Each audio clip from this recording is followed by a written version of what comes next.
যোৱাকালি কংগ্ৰেছ দলৰ এজন সাংসদে এই এলিভেটেড কৰিডৰক বিৰোধিতা কৰিছে। মই কংগ্ৰেছ দলৰ এই সাংসদ গৌৰৱ গগৈ ডাঙৰীয়াক ক'ব খোজো, আপুনি বিৰোধিতা কৰি থাকক, কিন্তু অসমে সপোন দেখিছে আকাশ চোৱাৰ আৰু অসমে আকাশ চুবই, এই কথা মই আপোনাক স্পষ্টভাৱে ক'ব বিচাৰো। আজি অসমীয়াই কোনো পাকিস্তানৰ এজেণ্টৰ ওচৰত আত্মসমৰ্পণ নকৰে। আজি অসমীয়াই কোনো অচিনাকি মানুহৰ ওচৰত আত্মসমৰ্পণ নকৰে। অসমীয়াই অচিনাকি মানুহৰ মাটি উচ্ছেদ কৰি বটদ্ৰৱা থানত শংকৰদেৱৰ আবিৰ্ভাৱ ক্ষেত্ৰ নিৰ্মাণ কৰিছে। কাজিৰঙাত আজি অচিনাকি মানুহক উচ্ছেদ কৰি আমি এলিভেটেড কৰিডৰ নিৰ্মাণ কৰিম। এয়া হৈছে নতুন অসমৰ স্বপ্ন, এয়া হৈছে নতুন অসমৰ দিগন্ত, আৰু সেইবাবে আমি সকলোৱে আজি মোদী ডাঙৰীয়াৰ নেতৃত্বত আত্মবিশ্বাসী, অটল আৰু আমি অবিচল যে আমি অসমক নতুনকৈ নিৰ্মাণ কৰিম। ভাৰতবৰ্ষৰ ভিতৰতে সৰ্বশ্ৰেষ্ঠ ৰাজ্য হিচাপে আমি অসমক প্ৰতিষ্ঠা কৰিম।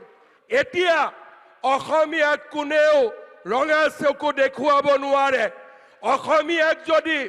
অসমীয়াক যদি কোনোবাই ৰঙা চকু দেখুৱাবলৈ চেষ্টা কৰে, তেনে ব্যক্তিক আমি যেনেকৈ 1.5 লাখ বিঘা ভূমিৰ পৰা উচ্ছেদ কৰিছো, আমি তেনেকৈ অসমীয়াই মৰণপণ যুঁজ দিবলৈ সাজু হৈছো।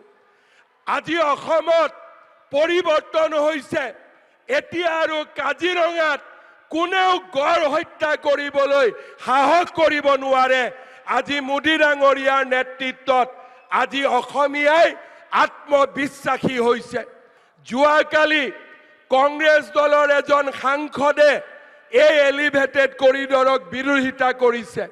মই কংগ্ৰেছ দলৰ এই সাংসদ গৌৰৱ গগৈ ডাঙৰীয়াক ক'ব খোজো, আপুনি বিৰোধিতা কৰি থাকক, কিন্তু অসমে সপোন দেখিছে আকাশ চোৱাৰ আৰু অসমে আকাশ চুবই, এই কথা মই আপোনাক স্পষ্টভাৱে ক'ব বিচাৰো।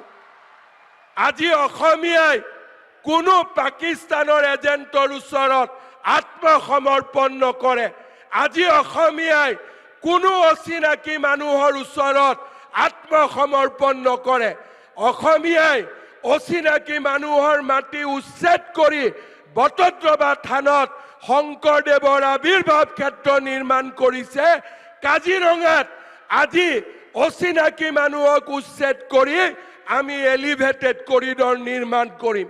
এয়া হৈছে নতুন অসমৰ স্বপ্ন, এয়া হৈছে নতুন অসমৰ দিগন্ত, আৰু সেইবাবে আমি সকলোৱে আজি মোদী ডাঙৰীয়াৰ নেতৃত্বত আত্মবিশ্বাসী, অটল আৰু আমি অবিচল যে আমি অসমক নতুনকৈ নিৰ্মাণ কৰিম। ভাৰতবৰ্ষৰ ভিতৰতে সৰ্বশ্ৰেষ্ঠ ৰাজ্য হিচাপে আমি অসমক প্ৰতিষ্ঠা কৰিম। এতিয়া অসমীয়াক কোনেও ৰঙা চকু দেখুৱাব নোৱাৰে। অসমীয়াক যদি কোনোবাই ৰঙা চকু দেখুৱাবলৈ চেষ্টা কৰে, তেনে ব্যক্তিক আমি যেনেকৈ 1.5 লাখ বিঘা ভূমিৰ পৰা উচ্ছেদ কৰিছো, আমি তেনেকৈ অসমীয়াই মৰণপণ যুঁজ দিবলৈ সাজু হৈছো। আজি অসমত পৰিৱৰ্তন হৈছে। এতিয়া আৰু কাজিৰঙাত কোনেও গড় হত্যা কৰিবলৈ সাহস কৰিব নোৱাৰে। আজি মোদী ডাঙৰীয়াৰ নেতৃত্বত আজি অসমীয়াই আত্মবিশ্বাসী হৈছে।